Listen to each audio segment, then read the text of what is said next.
Gente de todo el mundo trabaja actualmente desde sus hogares. También nosotros, los periodistas. Y sí, cada vez se hace más difícil, pero restringir los contactos es una de las medidas más importantes contra la pandemia, como advirtieron desde el principio los científicos.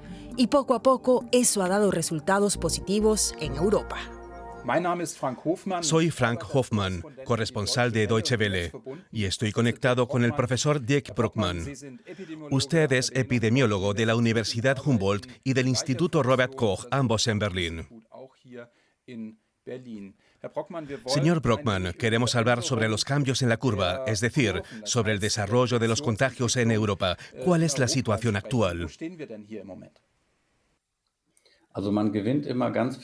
Se obtiene mucha información observando no solo las cifras que llegan cada día, sino su evolución, la dinámica.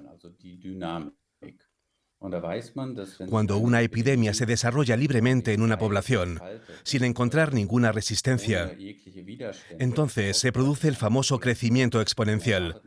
Quiere decir que los valores se duplican a intervalos iguales. Las curvas de muchos países se están desviando de esta trayectoria. Es decir, la progresión está ligeramente por debajo de la exponencial. Las funciones que describen estas curvas ya no son exponenciales. Y eso es muy prometedor, porque esa divergencia, el hecho de que las curvas se aplanen, sugiere que las medidas están funcionando en el conjunto de la población, ya sean las medidas políticas o el cambio de conducta voluntario de las personas, que salen menos o renuncian a reunirse con otras personas.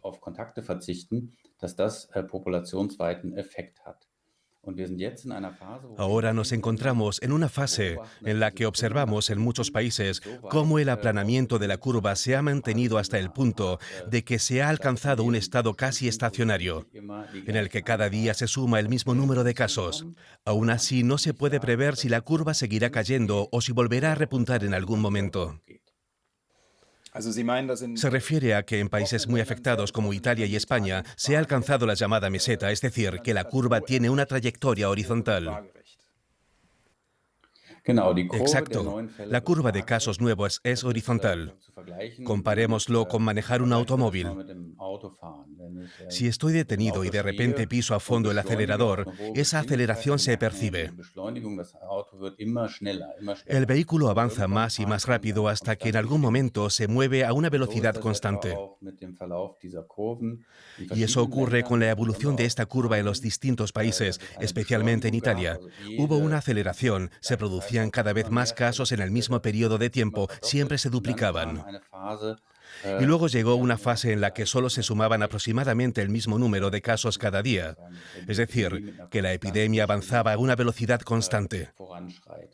Y en algunos países ya se ve un ligero retroceso, es decir, una desaceleración muy, muy ligera.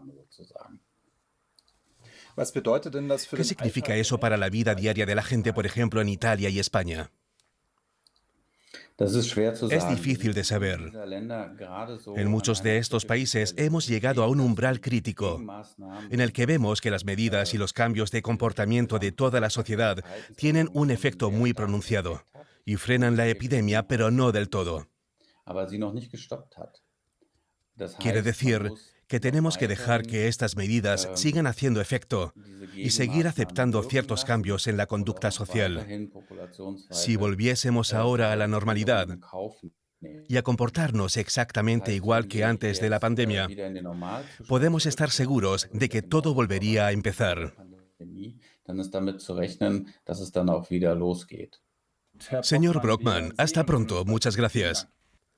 De nada. Adiós.